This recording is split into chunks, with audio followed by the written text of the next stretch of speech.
국수 말고 국시, 무디 말고 문디, 손윤상 목사입니다. 우리 성도님들이 제가 누군가라고 아마 많이 생각을 하실 겁니다. 제가 온 지 4개월밖에 안 되었는데 이렇게 주일 강단에 이렇게 서게 되어서 우리 성도님들도 되게 의아해하시고 저도 많이 놀랐습니다.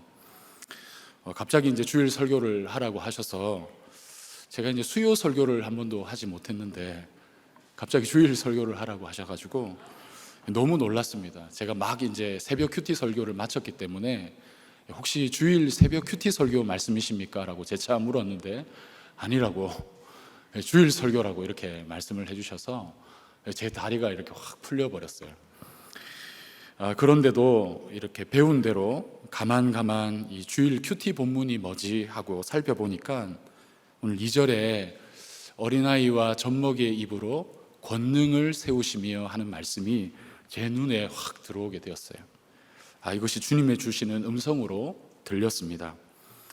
우리들 교회에 온 지 4개월 된 이 젖먹이가 뭘 할 수가 있겠습니까?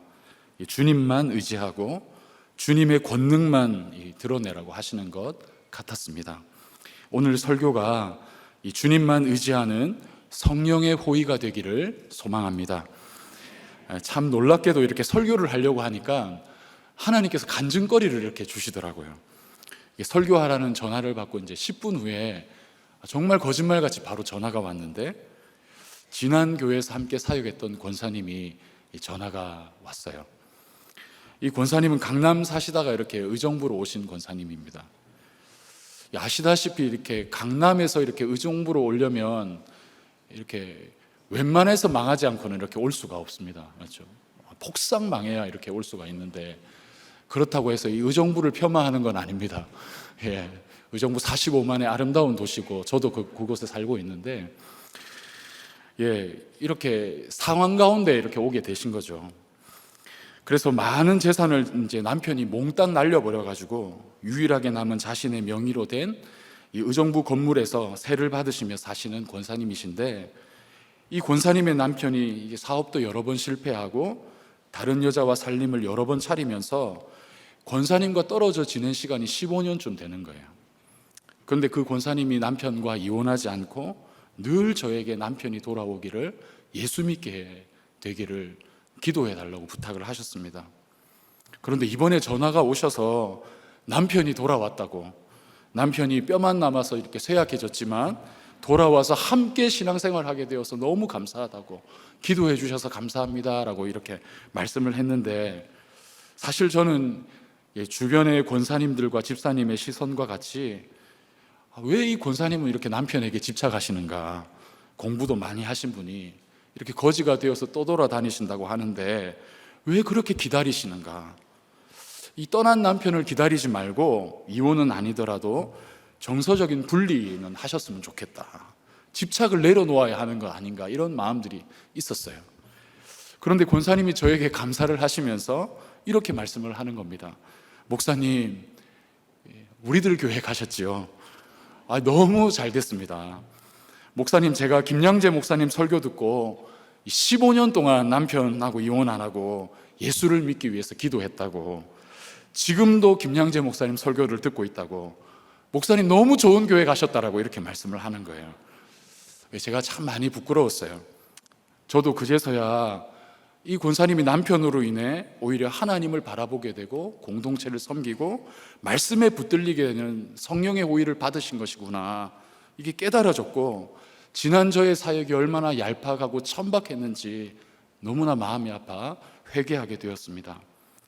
담임 목사님 전하시는 이 생명의 말씀이 이 절박한 심령을 살려놓는지, 많은 목마른 영혼들을 살려놓는지를 다시 한번 깨닫게 되고 감사하게 되었습니다. 지금 강에서 바다로 나아가는 사역에 대해서 많이 말씀하시지만 이미 그 말씀이 강에서 바다로 나아가고 있었습니다. 이거 좀 나누라고 이렇게 설교를 자로 세우셨구나, 이렇게 생각하게 되었습니다. 할렐루야. 본문의 말씀은 시편의 대표적인 찬송시라고 할 수 있겠습니다. 시인이 여호와 우리 주여라고 고백하는 것을 보면 회중이 한자리에 모여서 부른 찬송시인 거죠. 마치 주일이 되면 개인 업무, 개인 약속을 내려놓고 온 회중이 한자리에 모여서 찬송하는 것과 같은 모습이라고 할 수 있겠습니다. 그래서 제목을 우리들의 예배라고 했습니다. 우리들의 블루스가 아니라 우리들의 예배라고 했습니다. 2년 동안 이 코로나 비대면 기간으로 인해서 모여서 드리는 우리들의 예배가 많이 퇴색되어져 가는 것 같아요. 오늘 말씀을 통해서 함께 모여 예배하는 것이 얼마나 귀한 일인지 우리가 생각해 보도록 하겠습니다. 우리들의 예배는 첫째, 하나님의 위대하심을 주목하는 예배입니다. 1절과 9절의 말씀을 보시면 여호와 우리 주여, 주의 이름이 온 땅에 어찌 그리 아름다운지요, 주의 영광이 하늘을 덮었나이다. 여호와 우리 주여, 주의 이름이 온 땅에 어찌 그리 아름다운지요. 이 시인은 이 시의 시작과 끝을 여호와 우리 주여, 주의 이름이 온 땅에 어찌 그리 아름다운지요 하면서 반복하며 감탄을 하고 있습니다. 여기에서 아름답다라는 말은 원어로 보면 탁월하다, 위대하다라고 기록되어져 있어요. 시인은 이 하나님의 탁월하심, 위대하심을 주목하며 감탄하고 있습니다. 우리가 사랑하고 이렇게 흠모하는 것을 보면 온통 신경이 거기에 빼앗기지 않습니까?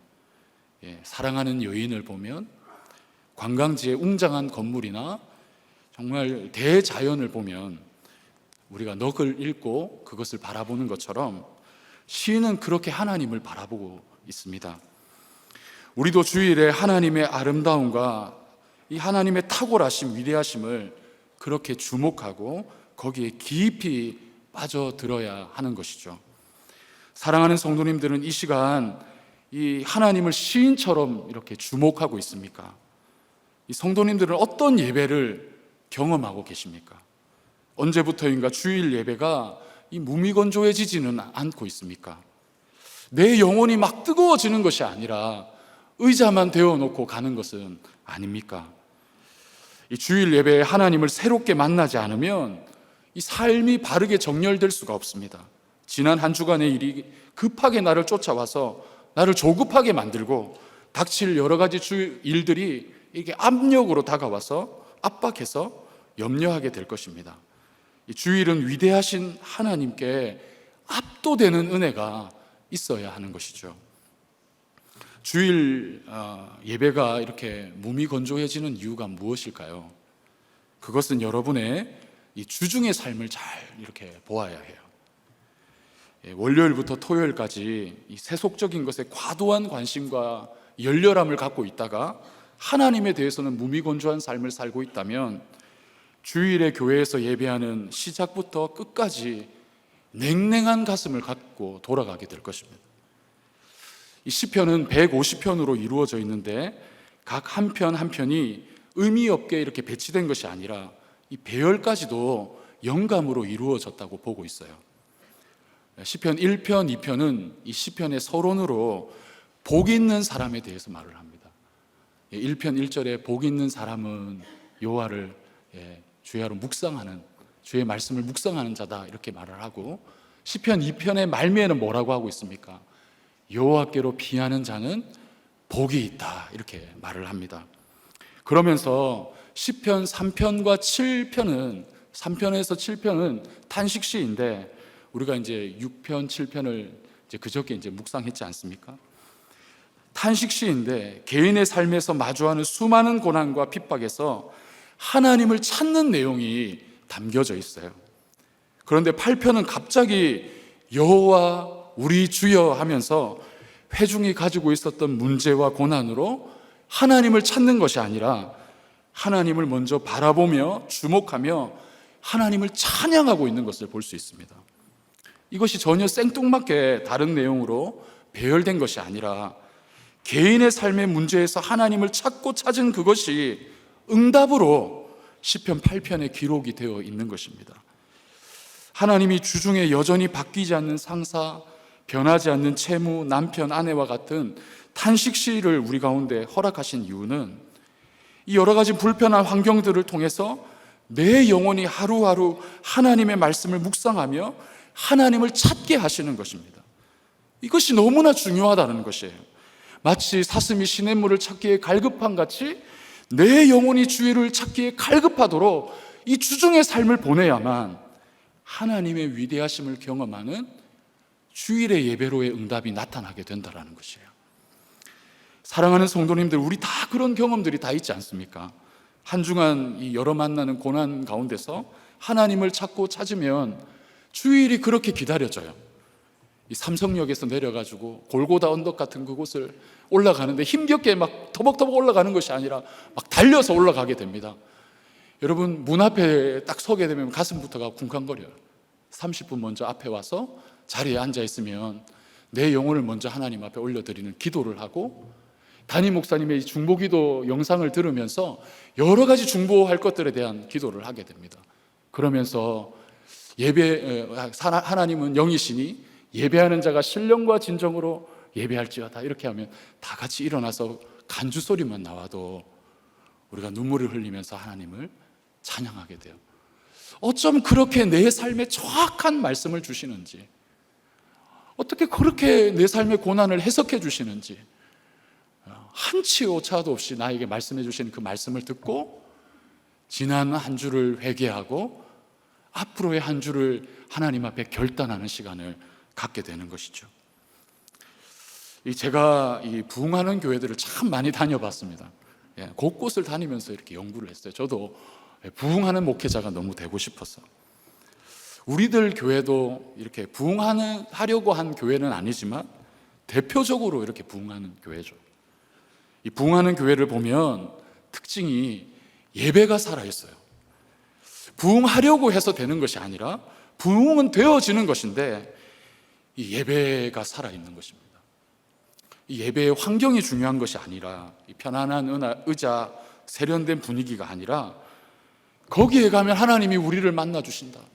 우리가 주중에 그렇게 목말라서 사슴이 시냇물 찾기에 갈급한 같이 주를 찾고 찾았는데 거기에 가면 하나님께서 샘을 마련해 주신다, 생명의 떡을 예배해 놓고 계신다라고 하면 그곳에 사람들이 소문을 듣고 몰려들게 되는 것이죠. 그렇게 달려와서 주일 예배를 드리는 것입니다. 우리들 교회가 환난당하고 원통하고 빚진 자들을 위한 말씀이 항상 준비되어져 있기 때문에 그 목마른 심령들이 달려와서 하나님을 예배하는 것이죠. 사랑하는 성도님들, 오늘 주일 설교하면서 이 설교자가 기도하는 것은 무엇이냐면, 이 청중들이 설교자를 바라보는 것이 아니라, 찬양팀과 악기를 바라보는 것이 아니라 하나님을 주목하는 것입니다.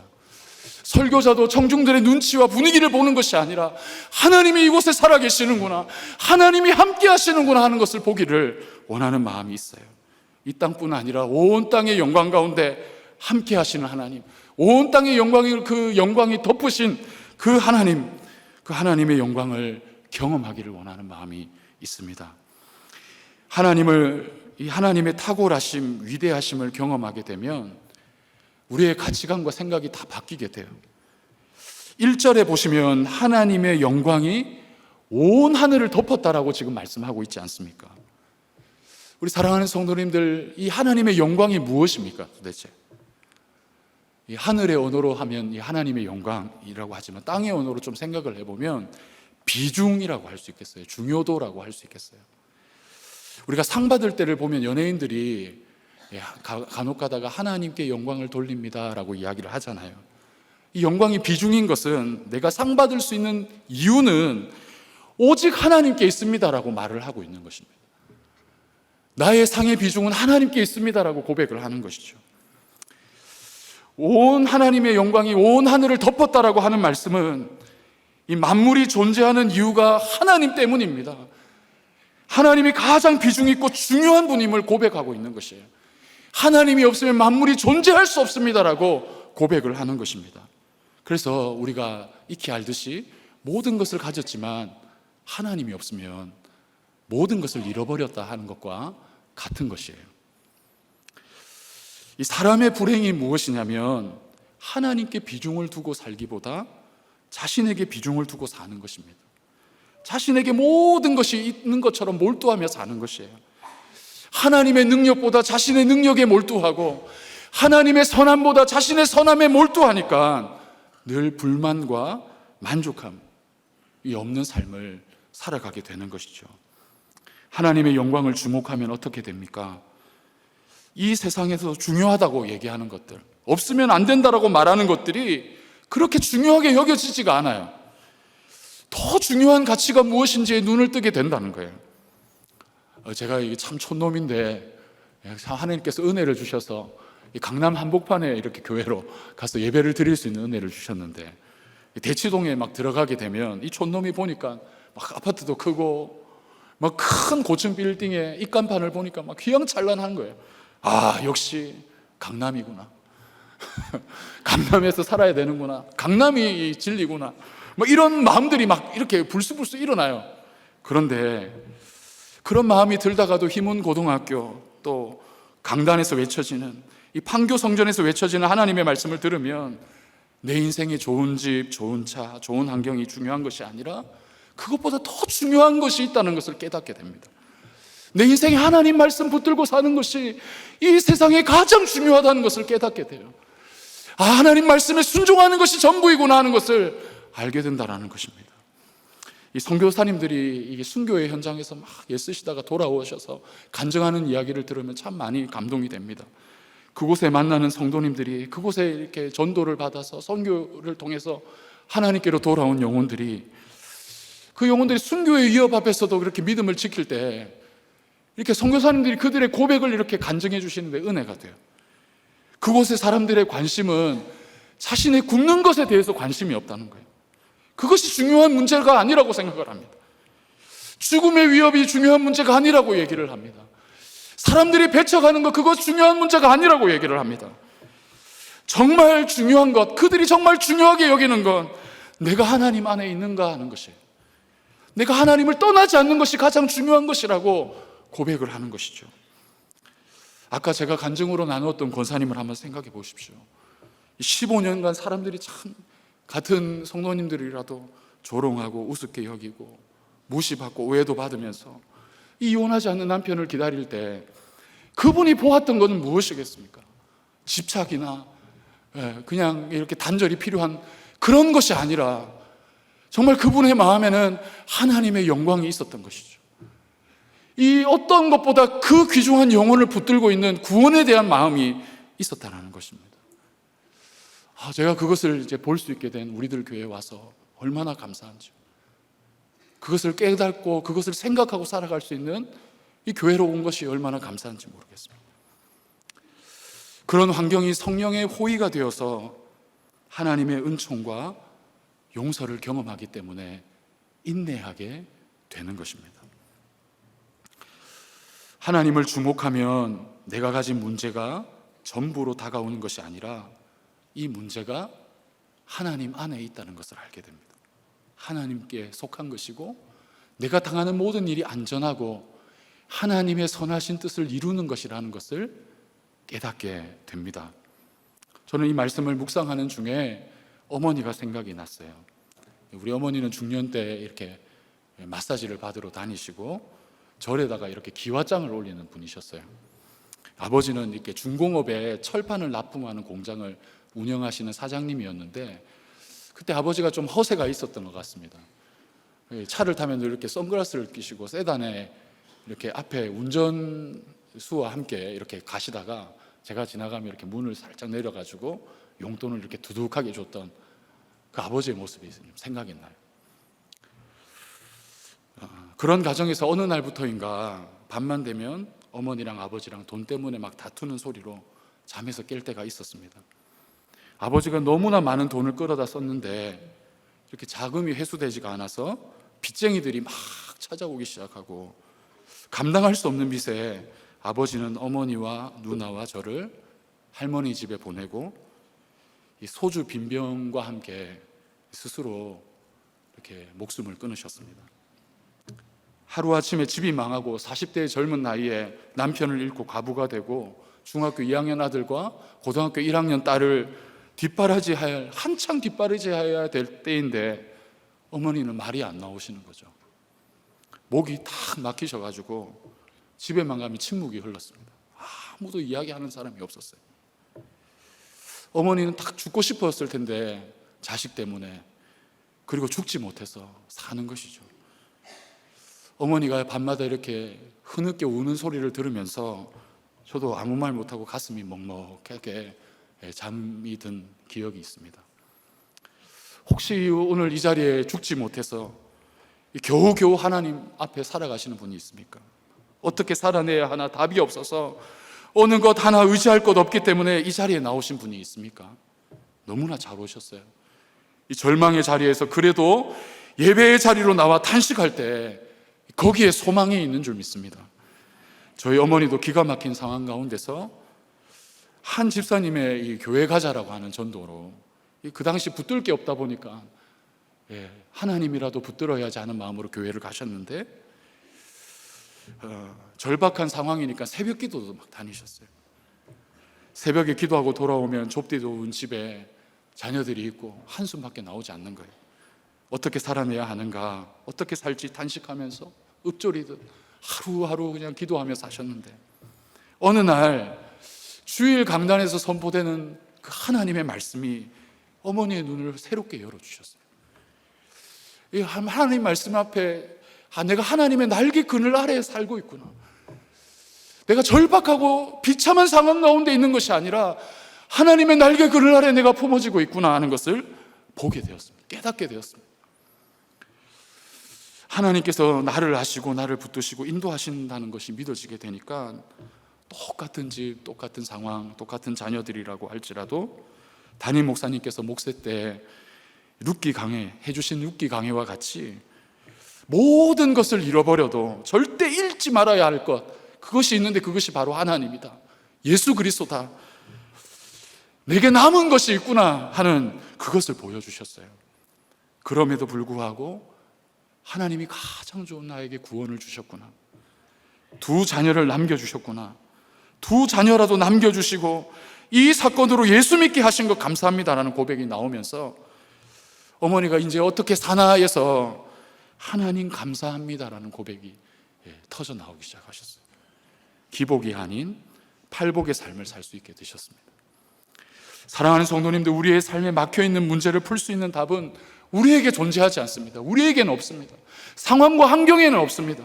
오직 하나님께만 있습니다.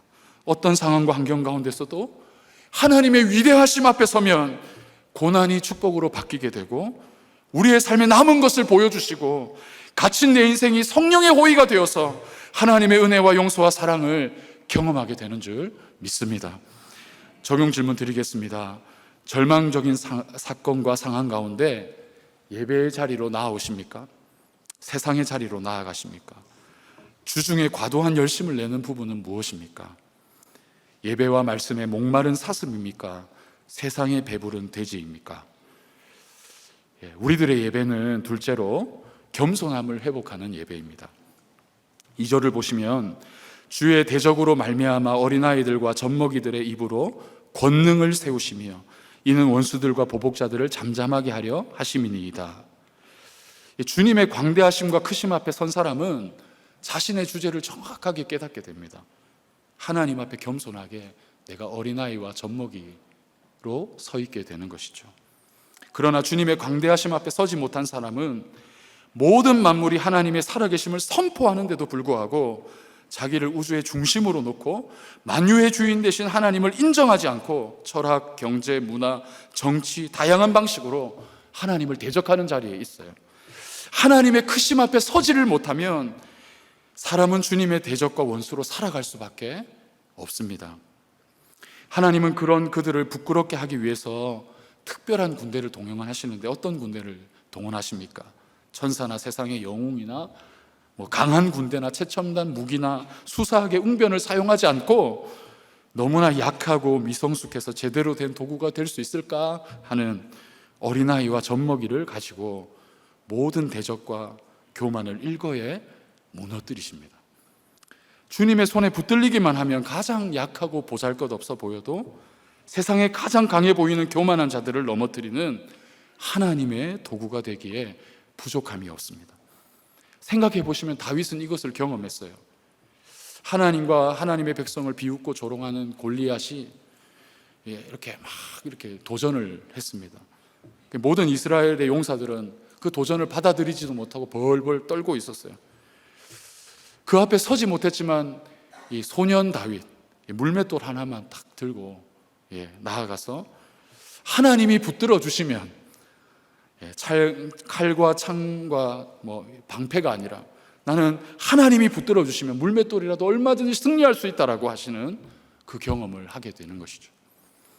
하나님은 어린아이와 젖먹이에게 권능을 주셔서 교만한 원수를 얼마든지 깨뜨리며 하나님을 부정하는 인생을 수치스럽게 만드신다는 거예요. 저는 이 담임 목사님의 이 성령의 지금 설교를 들으면서 말씀해 주신 이 진실 자매에게 참 부끄러운 마음을 가졌습니다. 또 그 금요일 날 제가 신방한 지적 장애가 있는 형제에게 마음의 부끄러움이 막 있었어요.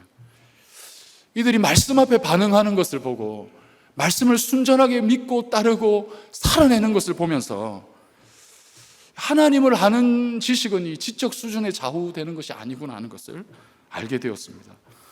오히려 자신의 지적 수준을 자랑하는 것이 주님 앞에 서지 못하게 하는 방해거리가 된다는 것을 보았어요.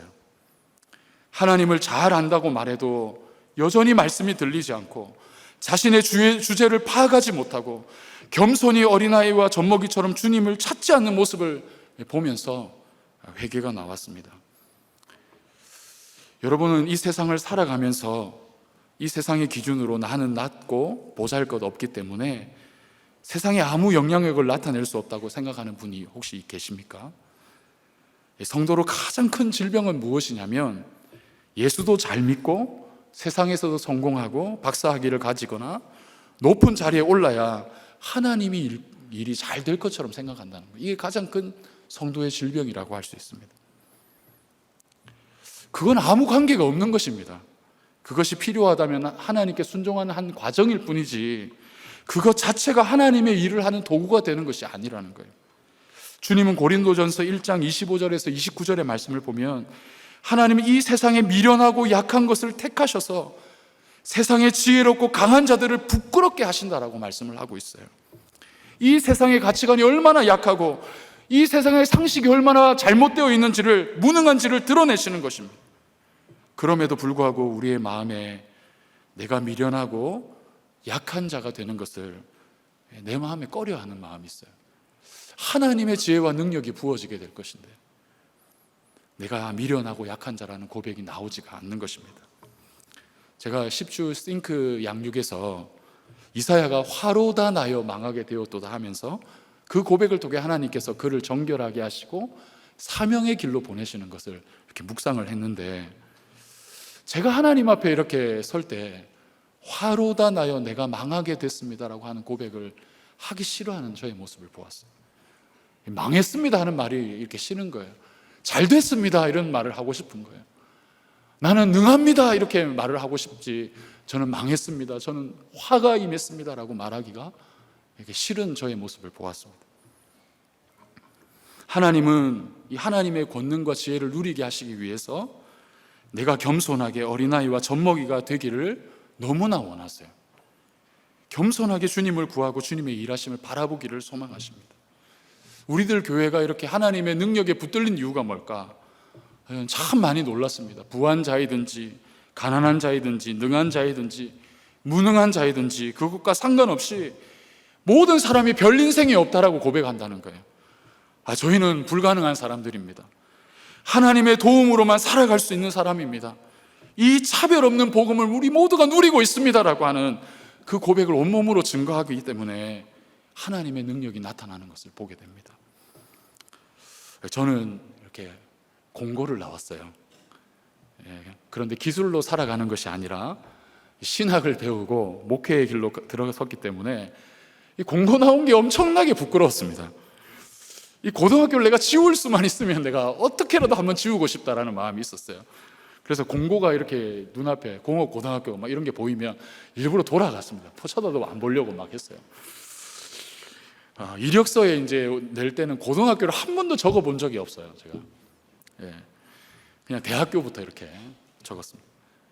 아들이 한번 아빠는 고등학교 어디 나왔어? 이렇게 묻는데 아빠는 특목고를 나왔다고 예, 반쯤 이렇게 속여가면서 말을 했습니다. 우리들 교회는 이 사실 있는 그대로 써야 한다라고 이렇게 말을 하는 거예요. 그래서 제가 이력서에다가 정말 내가 사실 그대로를 써야 될 것이 무엇인가를 계속해서 생각을 해봤어요. 제 마음에 하나 탁 떠올랐습니다. 공고를 써야 된다. 그래서 제가 정말 이렇게 썼는데도 제가 사역자로 부름받는다면 진짜 이건 진짜구나. 그래서 이력서를 썼는데 정말 이렇게 이 자리까지 오게 되었습니다. 막 망치, 스패너 뭐 이런 나눔까지도 하면서 하나님께서 여기까지 인도해 주시는 것 같아요. 저는 이 공고를 한번 만회해 보려고 정말 열심으로 사역했습니다. 내가 하나님 앞에 쓰임받는 종이라는 걸 인정받고 싶어서 최선을 다해서 노력을 많이 했어요. 그래서 부르심이 있다는 것을 드러내기 위해서 공고를 이렇게 가리려고 석사학위도 받고 선교단체 DTS 훈련이나 성경 연구학교 가가지고 성경 전권을 막 연구하기도 하고 교회가 부흥했다는 것도 다 찾아가 보고 세미나가 있으면 다 찾아가서 배우려고 하고 이런 시간들을 보내면 보낼수록 내 안에 무슨 마음이 드냐면 내 안에 탈진이 오는 거예요. 기쁨이 없는 겁니다.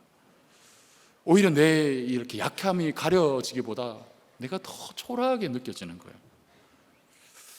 그것으로 사역을 할 수 있는 것이 아닙니다. 내가 노력한 그것으로 사역을 한다면 참 크게 쓰임 받았겠죠. 그것이 아니라는 거예요. 하나님 앞에 내 약점을 그대로 있는 그대로 드러낼 때, 젖먹이와 어린아이가 될 때, 그냥 공고가 젖먹이와 어린아이죠. 공고를 그냥 있는 그대로 오픈하기 시작할 때 하나님이 일하시는 겁니다. 제가 이제 3년 만에 이렇게 고생하면 이렇게 담임 목사가 될 것이라는 자리가 나서 원주로 가게 되었어요. 솔직히 이제 200명, 300명 되는 곳에 이렇게 보니까 제 마음에 만족이 없는 겁니다. 더 크게 한번 목회를 해야 인정을 받을 텐데, 그 공고를 한번 가려볼 텐데 하는 마음을 가지고 당신 정말 쓰임받는 목회자라 이런 말을 듣고 싶어가지고 만족이 안 되는 거예요. 그래서 막 열심히 막 사역을 했어요. 인정을 받아야 되겠다는 불붙는 마음을 가졌습니다. 지난 교회에 이렇게 담임 목사님께서 조금 이렇게 축복하시면 이렇게 그대로 좀 정확하게 맞는 일들이 있어가지고 저희 그 아내를 보면서 이제 축복할 때는 우리 가정이 이제 아내 가정이 예수를 안 믿거든요. 그런데 정확하게 아는 거예요.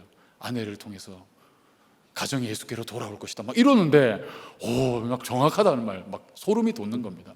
그러면서 저한테 축복을 탁 해주시는데 너는 D.L. 무디가 네 안에 있다 이렇게 얘기를 하는 거예요. 너는 D.L. 무디가 있어서 가난한 자이든 부유한 자이든 많은 영혼을 주께로 인도하는 종이 될 것이라고 막 축복하는데 제 마음에 막 기쁨이 막 넘쳤습니다. 이제야 인정을 받는구나 하면서 막 넘쳤어요. 그러면서 부목사님들이 다 있는 자리에서 너는 3,000명 목회를 할 거라고, 그대로 막 3,000명 목회를 할 거라고 이렇게 얘기를 하시는 거예요. 행정 목사님 1,000명 목회할 거라고 했는데 저를 3,000명 목회한다고 하니까 막 떨려가지고 막 좋아서 이제 그걸 믿고 이제 나아가서 막 했던 거죠. 그런데 저의 현실은 이 3,000명이 아니라 3개월 만에 사임하게 되고 무디가 아니라 문디가 되어가지고 이렇게 돌아왔습니다. 제가 그렇게 힘든 시간을 보내며 가만 묵상하게 되었는데 제가 깨달아진 것이 있는데, 하나님은 내가 성공하는 걸 한 번도 요구한 적이 없다는 것을 보았어요. 무언가 더 많은 것을 갖추라고 하시지 않더라고요. 그것을 오히려 다 버려야 한다라고 말씀을 하시더라고요. 내가 해내고 잘되고 성공하고 부흥하는 것은 하나님께서 나에게 말씀하신 적이 한 번도 없으십니다. 하나님이 원하시는 것은 내가 어떠한 모습으로 있든지 온 마음 다해서 하나님을 사랑하고 하나님 앞에 내가 약한 자로 나를 불쌍히 여겨달라고, 하나님이 나의 삶을 축복해 주시지 않으면 살 수 없다라고 하나님 앞에 겸손한 자가 되기를 원하시더라고요. 어린아이와 젖먹이 앞에 주님 앞에 어린아이와 젖먹이로 서는 것을 주님이 원하셨습니다. 사랑하는 성도님들, 하나님은 전심으로 자기를 찾는 자들에게 능력을 베풀어 주시는 분이세요. 자신의 마음에 합한 자를 통해서 하나님의 일을 이루어 주시는 분이십니다. 여러분, 하나님 앞에 자신의 삶을 낮추고 있습니까? 젖먹이와 어린아이로 살고 있습니까? 화로다 나여라고 하는 고백을 갖고 살아가고 계십니까? D.L. 무디가 이렇게 말을 했지 않습니까? 어린아이와 젖먹이처럼 우리의 눈이 하나님을 향한다면, 우리의 귀가 하나님의 음성을 듣기를 소망한다면, 우리의 마음이 하나님을 향하여 있다면 하나님께서 이 시대 속에 가장 큰 부흥을 주실 것이라고 말을 했습니다. 오늘 우리가 그러한 모습으로 하나님 앞에 서는 은혜가 있기를 주의 이름으로 축복합니다. 적용 질문 드립니다. 하나님이 아닌 것으로 나를 괜찮게 보이려고 하는 것은 무엇인가요? 지금도 숨기고 싶은 학벌, 가난, 가정환경 등 나의 숨기고 싶은 과거는 무엇입니까? 하나님 앞에 내 주제를 알고 어린아이와 젖먹이의 모습으로 서 있습니까? 우리들의 예배는 셋째로 주님의 돌보심과 사랑을 신뢰하는 예배입니다. 우리 3절부터 5절 말씀입니다. 주의 손가락으로 만드신 주의 하늘과 주께서 베풀어 두신 달과 별들을 내가 보오니 사람이 무엇이기에 주께서 그를 생각하시며 인자가 무엇이기에 주께서 그를 돌보시나이까. 그를 하나님보다 조금 못하게 하시고 영화와 존귀로 간을 씌우셨나이다. 아멘. 여러분, 지구에서 태양까지의 거리가 1억 5천만 킬로미터라고 합니다. 만약에 이것을 이제 종이 한 장의 두께라고 이렇게 생각을 해본다면 지구에서 가장 가까운 별까지의 거리가 종이를 21m 쌓은 거리라고 해요. 그만큼 이제 먼 거죠. 우주에 있는 별들 중 우리가 보이는 이제 은하수는 이 종이를 480km를 쌓아 올린 거리라고 합니다. 그러니까 그 정도로 지구와 별이 이렇게 떨어져 있어요. 우주는 이 사람이 측정할 수 없게 엄청나게 광대합니다. 그런 우주를 우리가 이렇게 바라보게 되면 우주 속 안에서 우리가 있다라고 생각을 하면 우리는 너무나 보잘것없고 초라한 존재죠. 개미보다 작은 먼지 같은 존재입니다. 그런데 그런 우주의 별들을 주님의 손가락으로 꾹꾹 눌러서 만드시고 태양계와 천체를 유지하시면서 모든 것이 있어야 될 곳을 붙들어 놓으신 창조주 하나님께서 오늘 말씀을 보니까 누구에게 관심이 있다고 하십니까? 온 우주 만물을 만드신 하나님께서 누구에게 관심이 있다라고 말씀을 하고 있어요. 하나님께서는 사람에게 관심이 있다라고 하십니다. 어거스틴은 이 구약에 나타난 이 하나님의 가장 놀라운 점이 무엇인가 했을 때 하나님께서 사람을 향하여서 질투하는 것이라고 했어요. 그 크신 창조주 하나님께서 피조물인 개미보다 어쩌면 먼지보다 작은 이 사람을 시기하기까지 사랑하신다는 것, 이것이 가장 구약의 놀라운 점이다, 이렇게 말을 했습니다. 여기서 사람이라고 할 때 히브리어로 에노시라고 해요. 사람을 히브리어로 에노시라고 합니다. 우리가 창세기 5장에 에노스라고 해서 죽을 수밖에 없는 존재라는 그 이름의 뜻을 가진 에노스를 알듯이 에노시라는 것은 연약하고 유약한, 한계가 많은 이라는 뜻을 가지고 있습니다. 그리고 인자는 벤 아담이라고 해서 벤은 아들이고 아담은 흙과 먼지입니다. 그러니까 한마디로 먼지고 흙이라는 존재인 거죠. 그런데 하나님께서 그런 사람을 생각하시고 돌보신다는 거예요. 한계가 많고 유약하고 너무나 부족해서 연약해서 쓰러지기 쉬운 그 사람을 생각하시고 품으시고 아버지와 같이 안으신다라고 말씀하고 있습니다. 그런데 더 나아가서 놀라운 점은 무엇입니까? 우주의 개미보다 작은 이 점과 같은 존재인 사람을 뭐라고 하고 있어요? 하나님보다 조금 못하게 하셨다라고 합니다. 그리고 영화와 존귀의 간을 우리 가운데 씌워주셨다라고 말씀을 하고 있습니다. 신약에서는 우리를 생각하고 돌보시는 하나님이 사람을 위해서 어떻게 하셨다고 합니까? 이 하나밖에 없는 아들이신 온 우주 만물을 말씀으로 창조하시고 말씀으로 온 우주 만물을 유지하시면서 모든 만물을 다스리시는 그 창조주이신 하나님의 아들이 우리 시청 한계와 감청 한계를 가진 약한 인간의 모습으로 이 땅에 오셔서 우리를 대신해서 죽으시고 자신의 생명으로 우리를 사서 하나님의 자녀 삼으셨다라고 말씀을 하고 있는 것입니다.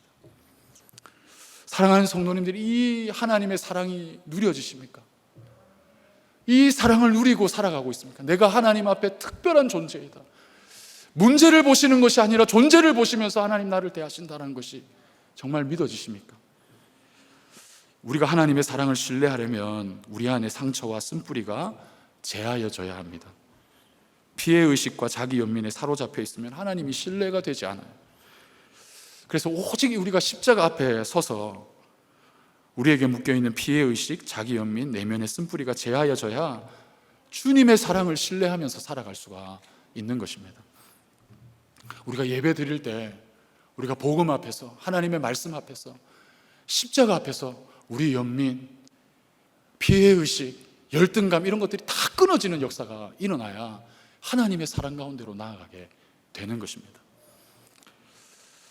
저는 이 아버지가 이렇게 중학교 2학년 때 스스로 이렇게 목숨을 끊으시고 그 사건으로 인해서 제 마음에 싹튼 것은 미움과 분노와 원망이었어요. 여러분, 이 부모가 없는 부모가 차라리 낫겠다 이렇게 생각하는 분이 있을지 모르지만 절대로 아닙니다. 없었으면 좋겠다라고 하는 부모라도 반드시 있어야 돼요. 자살은 절대로 안 됩니다. 피투성이가 되어도, 내가 부족하고 연약하여도 우리가 함께 이렇게 살아내야 한다는 거예요. 떠나시면 안 돼요. 저는 이 아버지가 부재하신 이후에 너무 이렇게 힘들어서 이렇게 계속해서 이 원망과 미움이 있었어요. 아버지를 장례를 치르고 빚쟁이가 들여닥치고 어머니가 끙끙 앓는 모습을 보니까 이 배신감이 있는 거예요. 어떻게 이렇게 무책임할 수가 있는가. 너무나 어려웠습니다. 그런데 그 분노가 자기 연민과 피해의식과 열등감을 내 안에 자라나게 하는 것이었어요. 그것도 모른 채 이제 제가 아버지를 미워하고 있었습니다. 그런 미움 속에서 어머니가 예수님을 믿고 바뀌시니까 저도 마음이 이렇게 열리게 되었습니다. 그래서 여름 수련회를 갔는데 그 여름 수련회가 정말로 중요한 겁니다. 그래서 자녀들을 다 보내셔야 돼요. 자녀들. 제가 기도할 때 예수님이 저를 찾아왔습니다. 이 고등학교 2학년 때인데 그때 목사님의 간증을 듣는데 저랑 사정은 완전히 달랐지만 제 마음을 마치 아는 것처럼, 들어와 있는 것처럼 그분의 자기 연민이 나의 자기 연민이고 그분의 피해의식이 나의 피해의식이고 그분의 열등감이 나의 열등감이에요. 이 분노가 꼭 나와 닮아 있는 것입니다. 그런데 그 문제를 오직 예수 그리스도의 십자가 안에서 해결했다고 얘기하시면서 그 문제를 해결하고 싶으면 기도하라고, 예수님을 붙들고 매어 달려서 기도하라고 하는 그 요청을 듣고 그때는 제가 막 억눌린 게 많았나 봐요. 예수님하고 이렇게 찾는데 갑자기 이렇게 막 떼굴떼굴 구르면서 막 아버지를 욕하고 저주하면서 막 어떻게 그럴 수 있냐고, 너무 힘들다고 막 엉엉 울고 나니까 주님께서 시간이 지나면서 고요하게 저에게 세미한 음성으로 내가 너를 안다, 내가 너를 사랑한다, 내 아들을 주기까지 너를 아들 삼았다, 이렇게 하시면서 저를 많이 이렇게 위로해 주셨습니다. 그럼에도 불구하고 지금까지 아버지에 대한 생각을 전혀 하지 않고 살았어요. 한 번도 이런 얘기를 누군가에게 해본 적이 없습니다. 교회에서 이런 간증을 자주 해본 적이 처음입니다. 이게 처음. 말씀이 깨달아지지 않으니까, 해석이 안 되니까 이걸 나눌 수가 없는 거예요. 아버지가 왜 죽으셔야 했는지 한 번도 이렇게 생각해 본 적도 없습니다. 왜 그랬을까? 늘 제가 피해자라고 생각하니까 아버지가 왜 그렇게 하셨을까를 생각해 보지 않았어요. 아버지에 대한 이야기를 한 번도 한 적이 없다가 양육자님이 아버지가 왜 이렇게 그렇게 죽으셔야만 했는지 한번 좀 생각해 보라고 이렇게 얘기를 해주시는 거예요. 그래서 제가 6주차 때 예수 그리스도 영혼을 위한 십자가 때 그 말을 듣고 아버지를 이렇게 한번 생각을 해봤어요. 예수님께서 십자가에 못 박히셔서 내가 목마르다 이렇게 하신 말씀이었는데, 예수님께서는 고난받기 전에 군병들이 내민 이 몰약탄, 이게 쓸개탄 포도주는 받지 않으셨어요. 왜냐하면 고난을 감하게 하는 것이기 때문에 예수님이 그 고난을 있는 그대로 받으시기 위해서 그냥 그것은 받지 않으셨습니다. 그런데 내가 목마르다라고 했을 때 군병들이 준 신 포도주는 마시는 거예요. 그게 제가 묵상이 되더라고요. 왜 그러셨을까라고 하는 질문이 생기더라고요. 그런 이유가 이제 시편 69편 21절에 초로 마시었으니 하는 그 말씀을 응하게 하시기 위해서 그것을 받으신 거라고 이렇게 하셨는데, 주석을 찾아보니까 초록한 포도주는 이 고난을 더 극심하게 하는 것이어서 군병들이 목마르다 하신 주님을 조롱하기 위해서 더 고난의 고난을 겪게 하려고 그 신포도주를 먹였다라고 이렇게 하더라고요.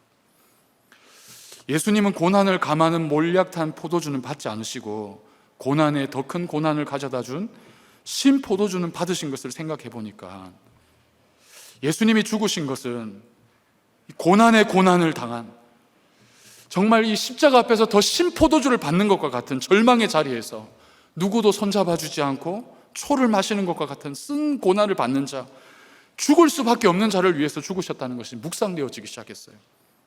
그러면서 아버지도 그러한 분이셨구나 하는 것을 깨닫게 되었습니다. 누구도 손잡아 줄 수 없어가지고 절벽에 낭떠러지에 서 있는데 누구도 손잡아 주는 사람이 없어서, 고난의 더 극심한 고난은, 절망의 더 큰 절망을 자리에 있었던 그 상황 때문에 그렇게 하실 수밖에 없으셨구나.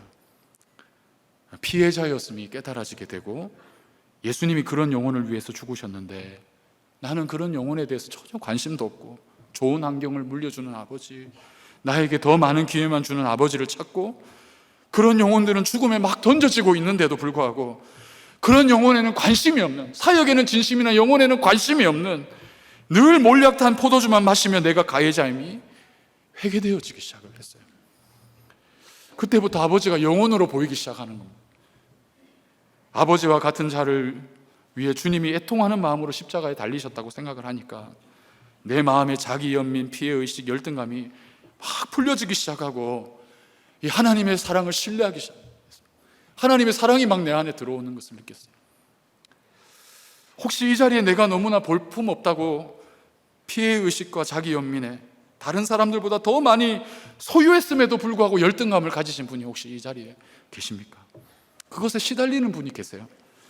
아니면 저희 아버지와 같이 누구도 손잡아 줄 수 없는 절벽 위에 서 계신 분이 혹시 이 자리에 계십니까? 더 좋은 환경을 물려주지 못한 부모님, 왜 내게는 없는가 하면서 자기 연민의 감옥에 갇혀 계신 분이 혹시 이 자리에 계십니까? 여러분, 이 예배의 시간에 우리를 사랑하신 하나님을 주목해 보십시오.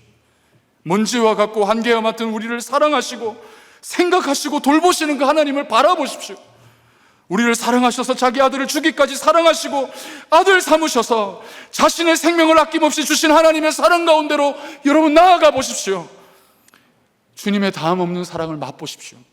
아들을 주신 그분께서 우리에게 모든 것을 주셔서 절망의 환경에도 홀로 있지 않고 그곳에 넉넉히 힘을 주시는 그 하나님을 맛보시기를 주의 이름으로 축복합니다. 그때 자기 연민과 열등감과 분노가 다 풀려지게 되고 하나님을 신뢰하게 되는, 하나님의 사랑을 신뢰하는 자리로 나아가게 되는 것입니다. 적용 질문 드리겠습니다. 주께서 하늘과 별보다 더 생각하시고 돌보시는 존재가 바로 나임이 믿어지십니까? 주님의 사랑을 입은 자로서 내가 생각하고 돌보아야 할 사람은 누구입니까? 말씀을 마무리하겠습니다. 주일 예배를 통해서 하나님의 위대하심을 주목했으면 좋겠어요. 그래서 정말 하나님이 내 인생을 책임져 주시고 선한 길로 인도해 주시고 그 문제가 아니라 고난이 축복이 되는 것을 허락해 주셨다는 것을 우리가 이 시간 고백했으면 좋겠습니다. 예배를 통해서 주님 앞에 겸손함을 회복합시다. 주의 은혜가 없으면 살아갈 수 없는 자로, 젖먹이와 어린아이가 되어서 주님의 권능으로 살아서 차별이 없는 복음을 날마다 전하는 인생이 될 수 있도록 우리 그렇게 기도했으면 좋겠습니다. 예배를 통해 하나님의 사랑을 신뢰합시다. 내 안에 쓴뿌리 자기 연민과 열등감을 벗어나게 하는 십자가를 붙드시면서 어떤 환경에 홀로 있는 것이 아니라 주님이 나를 생각하시고 돌보심을 고백하셔서 어떤 상황에도 넉넉히 이기는 것을 누리시는 복된 은혜가 있기를 주의 이름으로 축복합니다. 우리 찬양하겠습니다.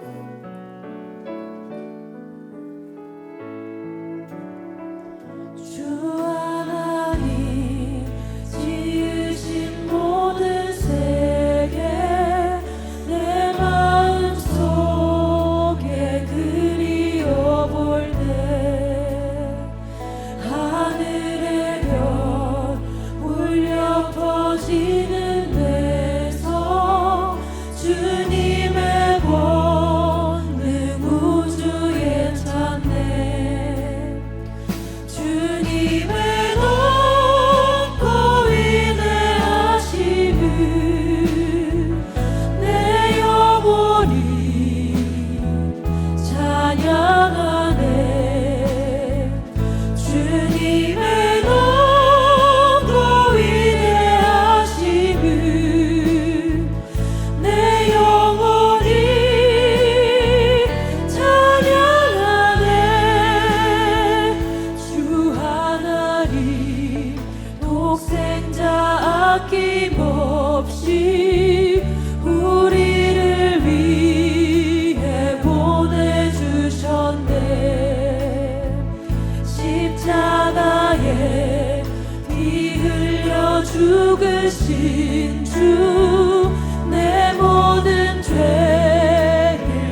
위대하심을 예배를 통해 경험하게 하여 주시옵소서. 하나님, 내 인생 책임져 주시고 가장 선한 길로 인도하시고 내 모든 고난이 축복의 됨을 볼 수 있도록 기도합시다. 주의 은혜가 없으면 살아갈 수 없는 자로 나를 불러주셨습니다. 젖먹이와 어린아이가 늘 되게 하여 주시어서 차별 없는 복음이 우리의 삶에 증거되도록 기도합시다. 피해 의식과 내 안에 있는 쓴뿌리, 자기 연민과 열등감을 벗어나게 하는 십자가를 붙듭시다. 그래서 어떤 환경에 홀로 있는 것이 아니라 주님이 나를 생각하시고 돌보심을 고백해서 어떤 상황에도 넉넉히 이김을 누리게 하여 주시옵소서. 미국 집회를 준비하시는 담임 목사님 영육간에 강건하게 하여 주시옵고, 그곳에 모인 목회자와 성도들의 가치관이 기복이 아닌 팔복의 가치관이 되게 하여 주시고, 강에서 바다로 나아가는 이 사역 위에 기름을 부어 주시옵소서. 다 같이 주님 부르며 기도합니다. 하나님 아버지, 하나님의 위대하심을 바라보며 함께 모여 예배할 수 있는 은혜를 주셔서 감사합니다. 주일 예배를 드린다고 하면서도 여전히 세상의 근심과 걱정을 놓지 못하고 하나님의 위대하심과 영광을 보지 못하고 살았던 저를 불쌍히 여겨 주시옵소서. 우리들 공동체로 불러주셔서 하루하루 하나님의 말씀을 묵상하고 주일 하나님을 경험하고 말씀으로 살아나는 은혜를 허락해 주심에 감사합니다. 사랑하는 성도님 모두 예배할 때마다 우리의 가치관이 기복이 아닌 팔복의 가치관이 되게 하여 주시어서 지난 한 주간의 삶을 회개하고 앞으로의 한 주를 다짐하는 역사가 일어나게 하여 주시옵소서. 날마다 우리의 주제를 깨닫게 하여 주시어서 나는 하나님의 은혜가 없으면 살 수 없다는 고백이 있게 하여 주시고, 어린아이와 젖먹이로 하나님을 바라볼 때마다 나를 통해서 일하시고 차별 없는 복음이 흘러감을 깨닫게 하여 주시옵소서. 오늘 목마른 마음으로 내 삶에 해결되지 않는 문제와 고난으로 답답한 마음을 갖고 주님 앞에 회복을 얻고자 나아가는 성도님을 살려주시기를 바랍니다. 십자가를 보게 하여 주시고 나를 생각하고 돌보시는 주님의 손을 보게 하여 주시어서 주님의 말할 수 없는 사랑이 가슴에 부어지게 하여 주시옵소서. 죽어가는 인생들, 절벽에 서 있는 영혼들을 붙잡아 주께로 인도하는 은혜가 있게 하여 주시옵소서. 담임 목사님 2주 집회 위에 함께 하여 주셔서 영육간에 강건하게 하시고 만나는 교회 목회자들을 불쌍히 여겨주셔서 말씀으로 살아나게 하여 주시고 마른 뼈가 살아나는 에스겔의 역사가 일어나게 하여 주시어서 강에서 바다로 나아가는 큐티인의 말씀이 교회와 민족과 열방을 살리는 은혜에 얻게 하여 주시옵소서. 나라의 근간을 흔드는 차별금지법이 막아지게 하여 주시고 인구 절벽으로 가지 않게 하시며 태아 생명보호법이 속히 제정되게 하여 주시옵소서. 예수님의 이름으로 기도합니다. 아멘.